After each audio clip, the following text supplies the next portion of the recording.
Welcome to my channel Advocate Club. So friends, today we have seen Limitation Act. The Limitation Act 1963 fast revision for examination. It is most of the pre-examination because in preliminary it is MCQ based question and it is a one-liner or crux of the act to understand the shorts or liners or important points for examination perspective. So quickly start our revision of Limitation Act. First clause, firstly we need to see the Limitation Act is applicability 1st January 1963. It is enactment date of Maharashtra of Limitation Act. The enactment date is 1st January 1963. This is an important date for preliminary examination and total section under Limitation Act is 32, 1 to 32. A small और छोटा सा act है friends, limitation act, जो deal करता है 32 section से and ये lakes 4 है. इसका भी क्वेश्चन बन जाता है. It is lex 4 and also the limitation act is procedural law. So ये क्या है, प्रोसीजरल लॉ है. ये प्रोसीजर बताता है कि आपका लिमिटेशन ख़त्म हो जाता है, उसके बाद आप क्या क्या कर सकते हो. फर्स्ट वाले जब हम देखते हैं सेक्शन 1 ऑफ लिमिटेशन एक्ट, तो हम देखते हैं कि ये बताता है commencement of this act. It is come in to force 1 January 1964. Extend to whole of India. Previously क्या था, it extend to whole of India except Jammu and Kashmir. But after Jammu and Kashmir recognisation act JNK recognition act 2019, इस act के बाद जो accept था whole of India के बाद वो रिमूव हो गया है एंड अब ये सभी तरफ एप्लीकेबल होता है इंक्लूडिंग जम्मू एंड कश्मीर. ये ऑब्जेक्ट एक्ट का है to consolidate and amend the law and ये founded on the law of limitation is founded on policy public. मतलब क्या कि पब्लिक पॉलिसी के लिए ये बनाया गया हुआ है कि जब डिले होता है तो उसको क्या रेमेडी मिल सकती है. And specifically the law of limitation ensures parties do not restore to dilatory practice. मतलब डिले नहीं करना चाहिए and avail the remedy promptly. Time पे रेमेडी मिलनी चाहिए. एंड लॉ ऑफ लिमिटेशन तो प्रोसीजरल है and it is also bars the remedy. Limitation bars the remedy and does not extinguish the right. ये भी क्वेश्चन बन जाता है. ये खाली क्या करता है, it is bar the remedy. Remedy के लिए बार करता है लेकिन राइट ख़त्म नहीं करता है. It does not bar the remedy and does not extinguish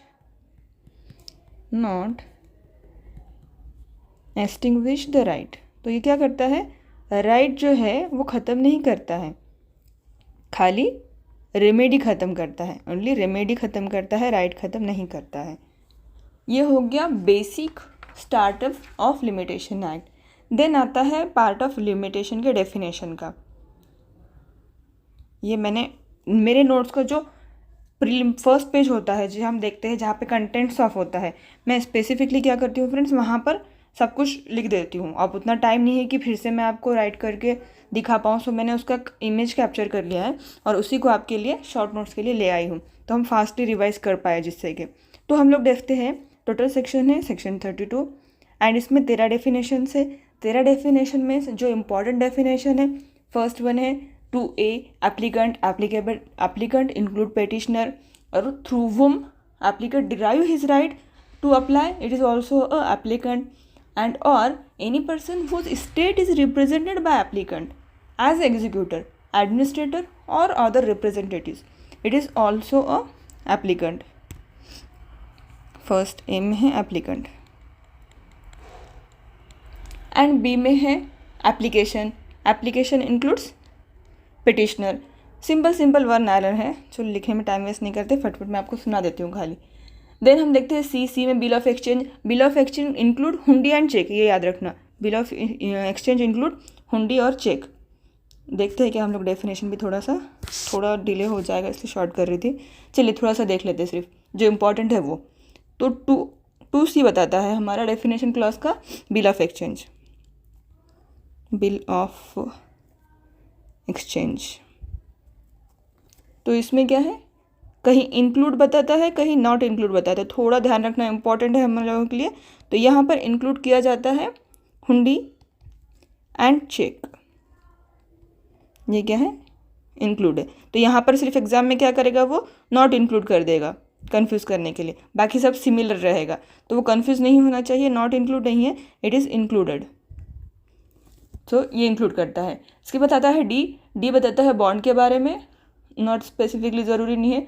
D के बाद है ई आता है, ई है डिफेंडेंट की डेफिनेशन दी हुई यहाँ पर ई में। सीपीसी में हम लोग देखते हैं एप्लीकेंट, डिफेंडेंट, पिटिशनर सब, तो इसकी डेफिनेशन लिमिटेशन एक्ट में दे रखी है। और बहुत सारा जो हमारा लिमिटेशन एक्ट है सीपीसी को बिलोंग करता है। डिफेंडेंट मीन्स कौन होता है, एनी पर्सन फ्रॉम और through of whom a defendant derive his liability to be sue करने की इसकी जो लायबिलिटी है वो जो डिराइव करता है वो डिफेंडेंट कहलाता है। या फिर क्या होता है, any person whose estate is represented by the defendant as a executor या एडमिनिस्ट्रेटर और other representative it is defendant. Next है ई के बाद आता है एफ में हम लोग देखते हैं कि नेक्स्ट डेफिनेशन है एफ में ईजमेंट, ये भी इम्पॉर्टेंट है। Just a minute, sorry. Easement की जो डेफिनेशन है, ईजमेंट एक्ट भी हम लोगों को पता है, लेकिन यहाँ पर ईजमेंट की एक डेफिनेशन दे रखी है। ट्रांसफ़र ऑफ प्रॉपर्टी में हम लोग देखते हैं फ्रेंड्स, ट्रांसफ़र ऑफ प्रॉपर्टी का सेक्शन 6 बताता है ईजमेंट जो है वो एक एक्सेप्शन है ट्रांसफ़र ऑफ प्रॉपर्टी के लिए, क्योंकि वो ट्रांसफ़र नहीं हो सकता अपार्ट फ्रॉम डोमिनेंट हेरिटेज। तो सब काइंड की प्रॉपर्टी क्या होती है, ट्रांसफ़र होती है, उसमें एक्सेप्शन है section 6 of transfer property act. उसमें बताता है कि easement apart from dominant heritage it is not transferable. तो ईजमेंट की डेफिनेशन यहाँ पर दे रखी है 2F में। लिमिटेशन एक्ट में ये बताता है कि it includes right not arising from contract से जो राइट अराइज नहीं होते उसको बोलेंगे ईजमेंट।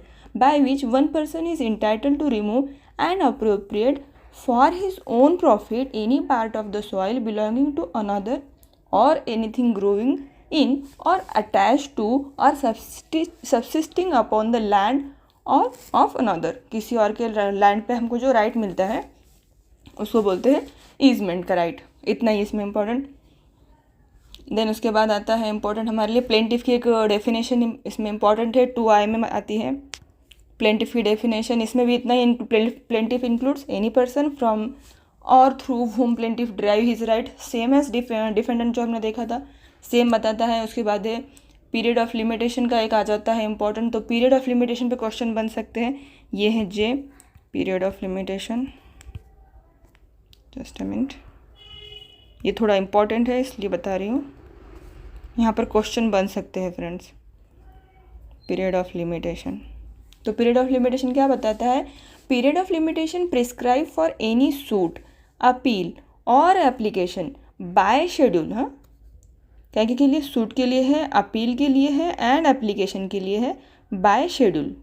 तो शेड्यूल जो है पीछे दे रखे लिमिटेशन एक्ट के 3, वो 3 शेड्यूल में जो बताया हुआ है वो होगा पीरियड ऑफ लिमिटेशन। एंड यहीं पर क्या किया है, कॉमा करके एंड डाल के प्रिस्क्राइब पीरियड बताया है, प्रिस्क्राइब पीरियड। इस पर भी क्वेश्चन बनता है फ्रेंड। तो प्रिस्क्राइब पीरियड क्या रहेगा हमारा, जो हमारे एक्ट में बता रखा है वो होगा prescribe period. Prescribe period of limitation commuted in accordance with the provisions of the act. क्या होगा, ये प्रोविजंस जो है एक्ट के, उसमें जो लिमिटेशन घटा के, मतलब जो लिमिटेशन दिया हुआ है हमको पीछे शेड्यूल में, वो शेड्यूल में का जो लिमिटेशन है, फॉर एग्जांपल 3 ईयर का लिमिटेशन है, तो हमारे पूरे एक्ट के 32 सेक्शंस में जो घटा जोड़ है कि वो बीमार था, अच्छा नहीं था, या आउट ऑफ स्टेशन था, या फिर कोर्ट बंद था, या फिर वो उसकी इनकैपेसिटी है कि वो कर नहीं सकता, डिसेबल है वो पर्सन, सफिशिएंट कॉज है उसके पास, तो वो टाइम जो माइनस कर दिया जाएगा ये लिमिटेशन में शेड्यूल में के, वो शेड्यूल में के टाइम में से डिसेबिलिटी के टाइम माइनस करने के बाद जो टाइम बचेगा उसको बोलेंगे प्रोविजन ऑफ दिस एक्ट का लिमिटेशन, और उसको बोलेंगे प्रिस्क्राइब पीरियड। प्रिस्क्राइब पीरियड क्या है, जो प्रोविज़न में ये एक्ट में दे रखा है वो, इट मीन्स पूरे 32 सेक्शन में जो दे रखा है घटा जोड़ के जो आएगा बचे वो होगा प्रिस्क्राइब पीरियड, और शेड्यूल में जो 3 शेड्यूल दे रखे हैं हमारे वो आएगा पीरियड ऑफ लिमिटेशन। देन उसके बाद है suit. Suit does not include appeal and application, यहाँ थोड़ा निगेटिव है इसलिए इसको भी याद रखना।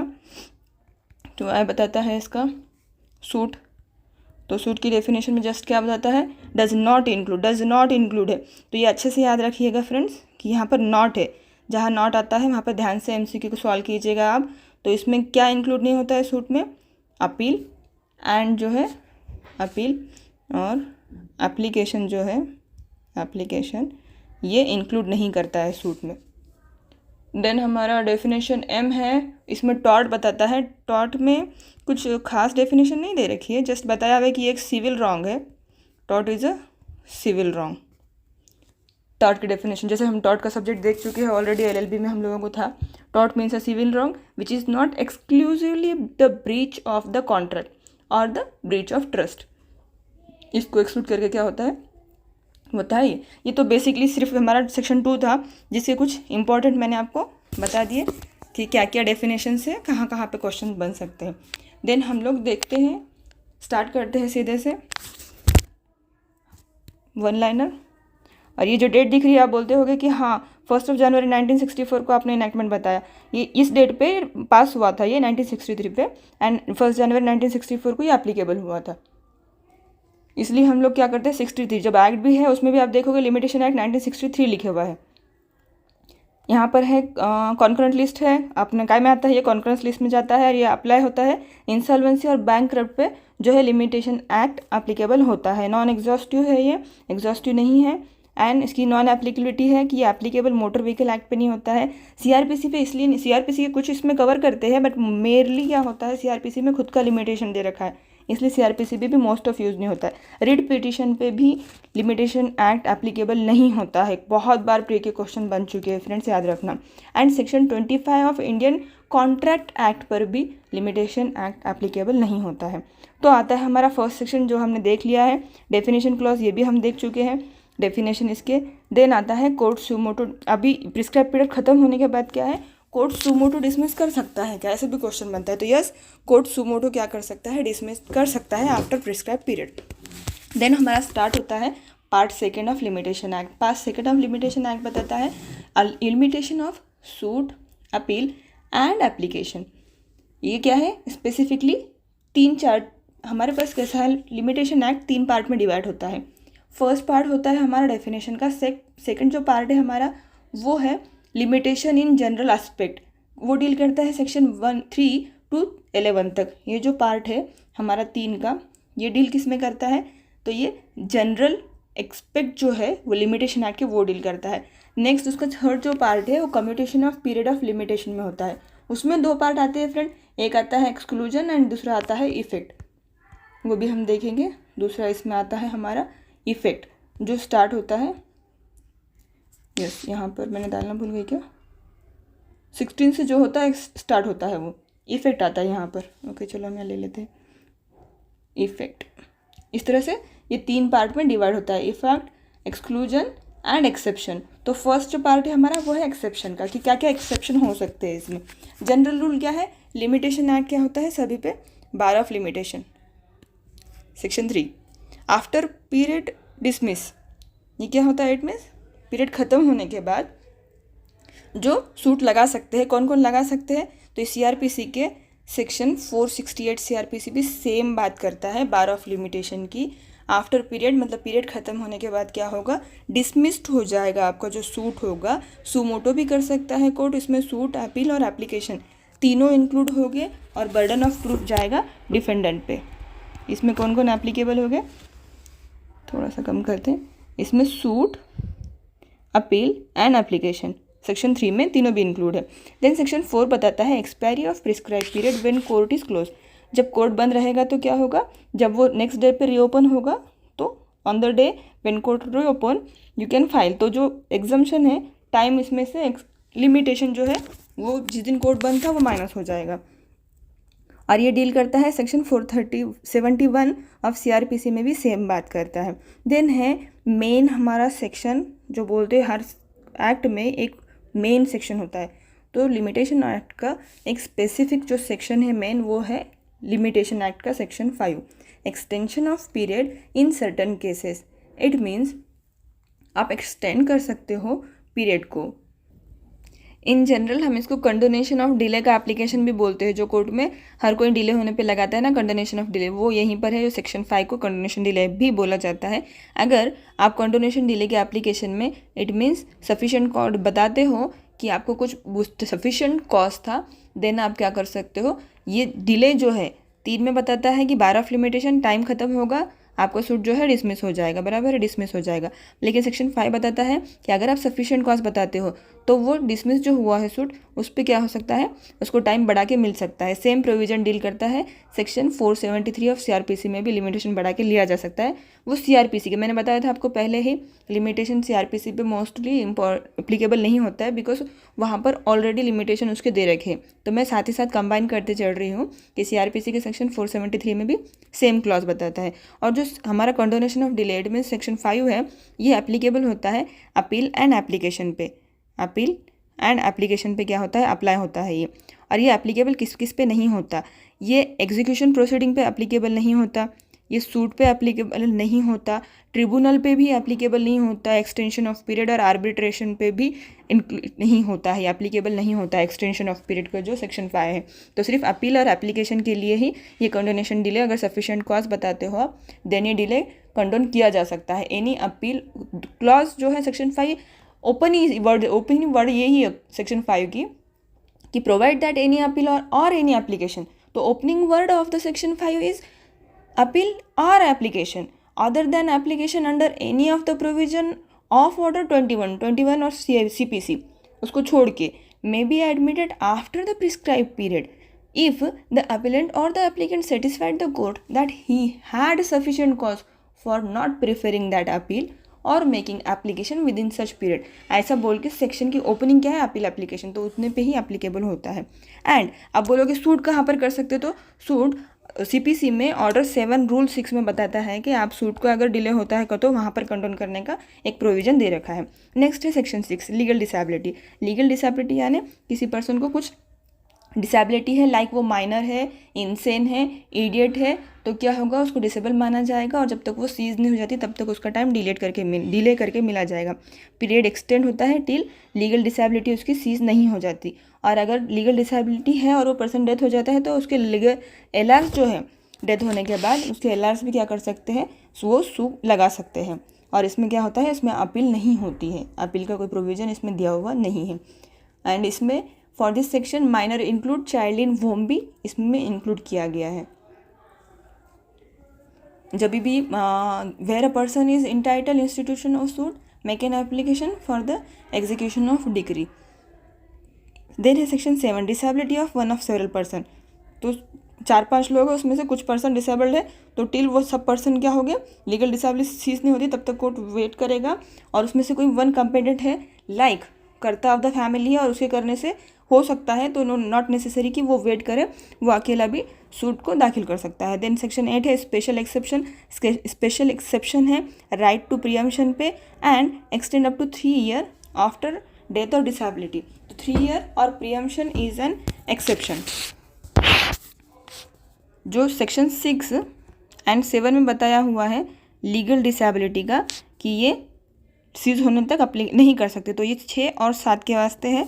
यह एक्सेप्शन है, नॉट एप्लीकेबल। 6 और 7 पे ये एप्लीकेबल नहीं होता। जब प्रियम्पशन का सूट होगा तो लीगल डिसेबिलिटी का जो क्लॉज है सेक्शन 6 और 7 का, वो एप्लीकेबल नहीं होगा। और 3 ईयर का जो डिसेबिलिटी सीज होने का क्लॉज है वो भी जो है 6 और 7 का 8 को एप्लीकेबल नहीं होगा। तो जस्ट एक्सेप्शन है सेक्शन 8, सेक्शन 6 एंड 7 का। Then section 9 continue running time. तो क्या होता है continue running time, means continue running time start होता है, स्टार्ट देन नॉट स्टॉप। एक बार स्टार्ट हो गया, आपकी लीगल डिसेबिलिटी सीज हो गई और आपका लिमिटेशन पीरियड स्टार्ट हो गया, देन उसके 1 महीने के बाद फिर से आप डिसेबल्ड हो गए, तो वो एक बार स्टार्ट हो गया टाइम तो वो स्टॉप नहीं करेगा। No subsequent disability can stop the time, continuing time of making the suit. Section 10 deal करता है suit against trustee and their representative. It is also an exception to remaining aforesaid 9 section. It is also no limitation applicable to representative suit and if the suit file by the trustee.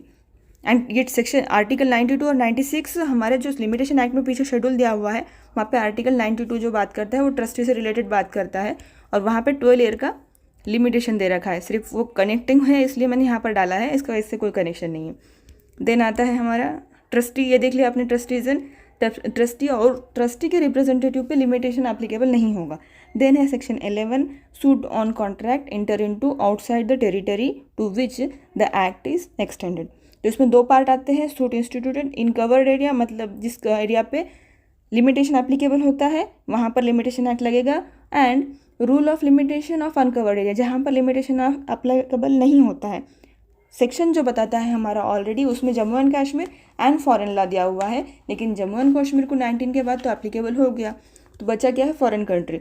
तो foreign और country के जो भी will not be defence, foreign country पे limitation act applicable नहीं होता, ये defence जो है वो आप नहीं ले सकते, ये बताता है हमारा सेक्शन 11। सो हमारा पहला पार्ट जो था एक्सेप्शंस का, पार्ट सेकंड में दिया हुआ सूट अपील एंड एप्लीकेशन का, ये कंक्लूड हुआ। देन हम स्टार्ट करते हैं डायरेक्ट हमारा सेकंड पार्ट जो है एक्सक्लूजन से डील करने वाला।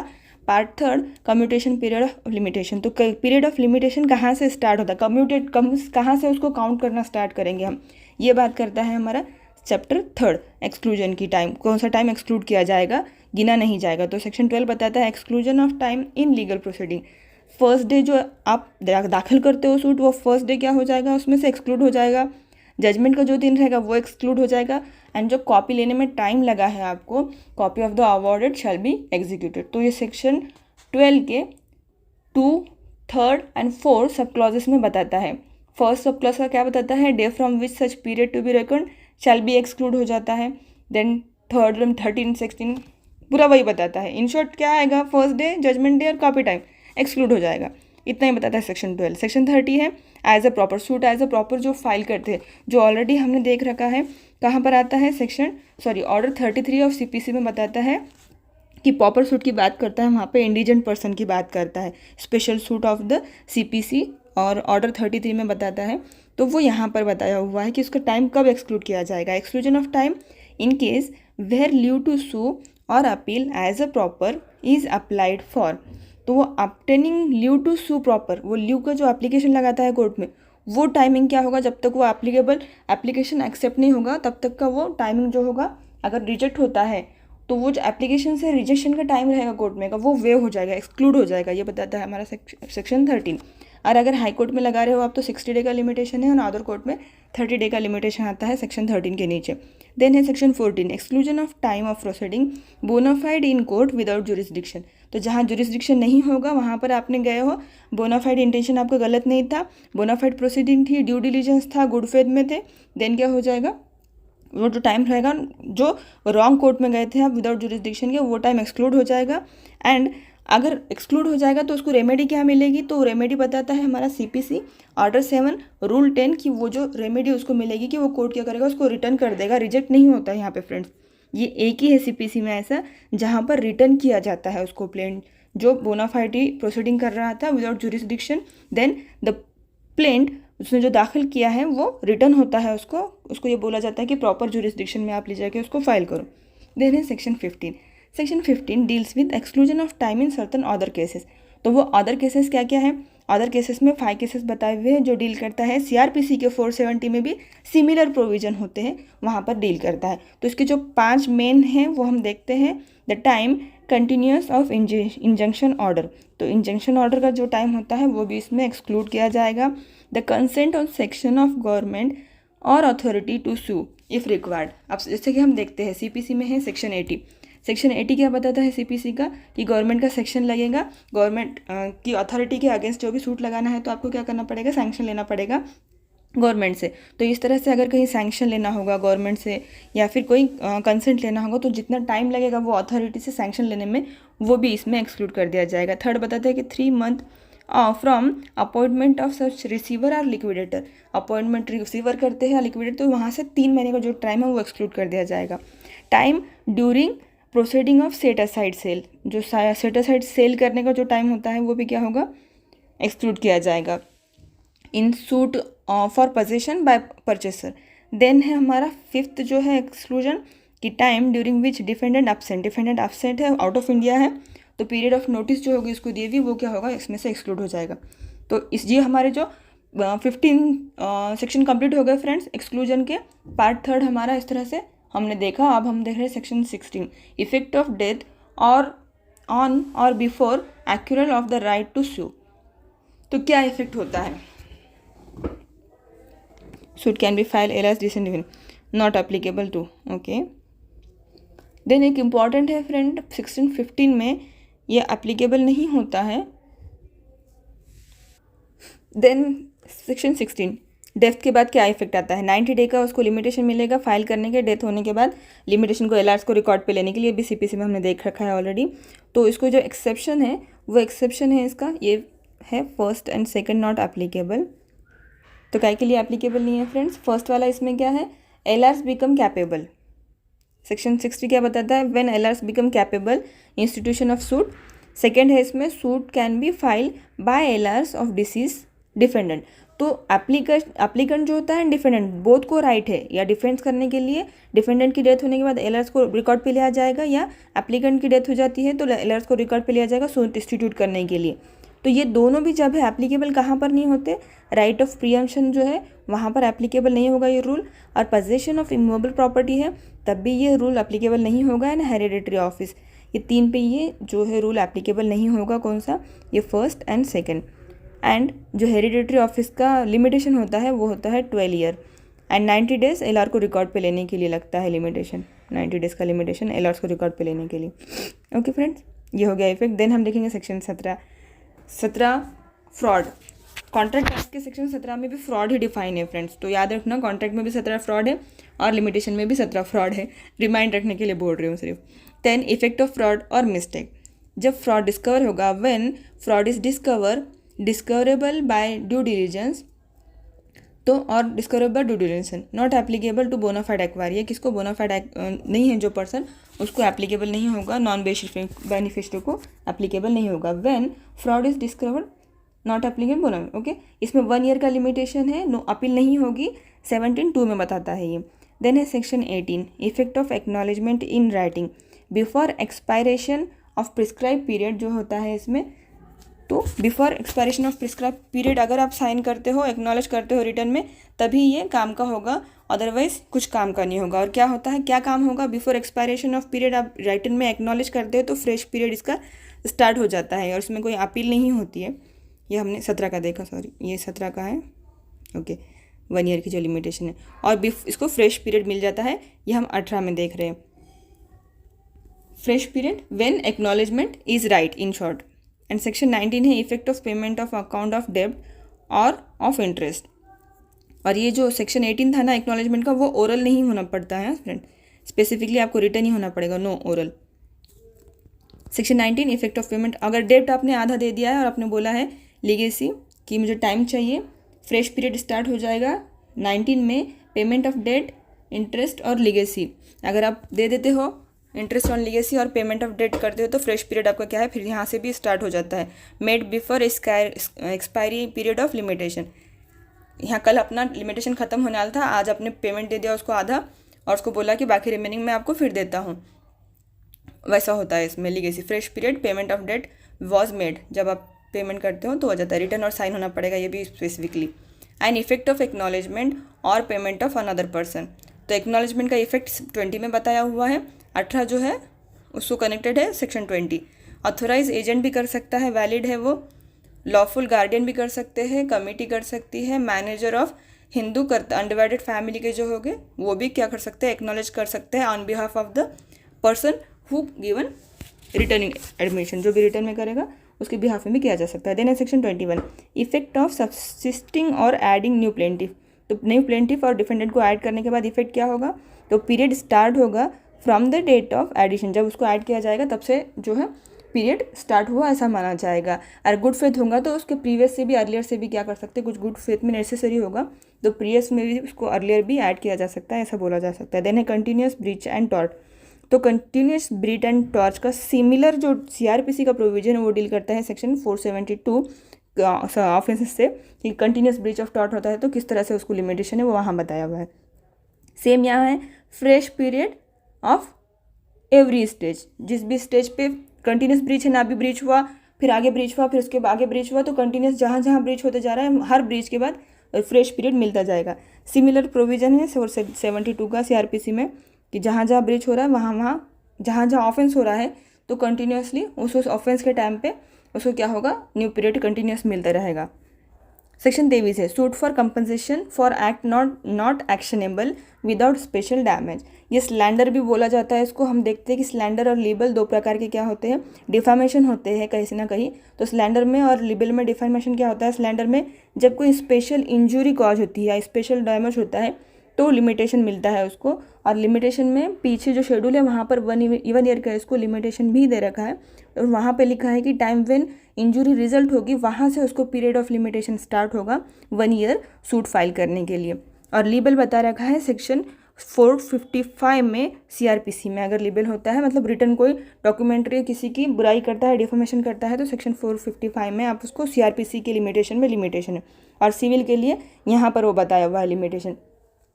देन आता है calendar, commutation of time mention in instrument.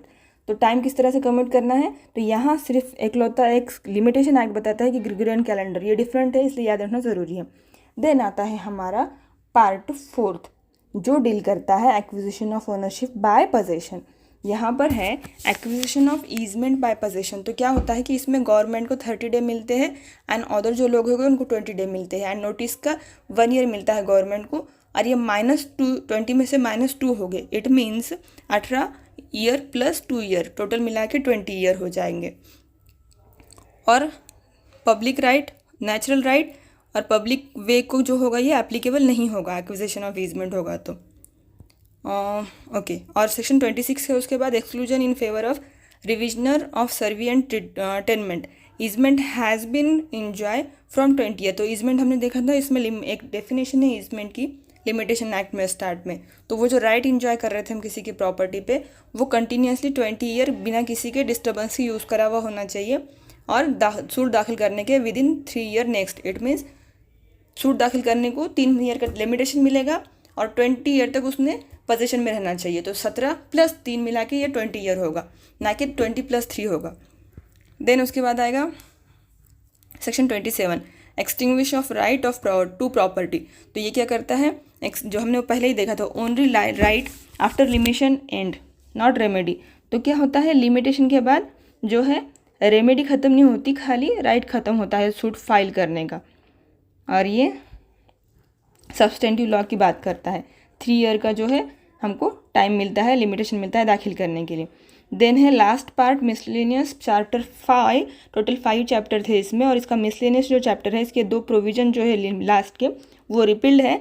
तो सेक्शन 28 बताता है अमेंडमेंट ऑफ सर्टन एक्ट कर सकते हैं। सेविंग बताता है कि एप्लीकेबल नहीं होगा, जो हमने ऊपर ऑलरेडी देख रखा है कि कॉन्ट्रैक्ट एक्ट के सेक्शन 25 पे एप्लीकेबल नहीं होगा, इजमेंट एक्ट पे भी ये एप्लीकेबल नहीं होता है। स्पेशल लॉ होगा मैरिज और डिवोर्स या लोकल लॉ से, तो उस पर भी क्या होता है एप्लीकेबल नहीं होता है। देन सेक्शन 30 डील करता है provision for suits etcetera for the prescribe period is shorten than the period prescribe by the Indian limitation act.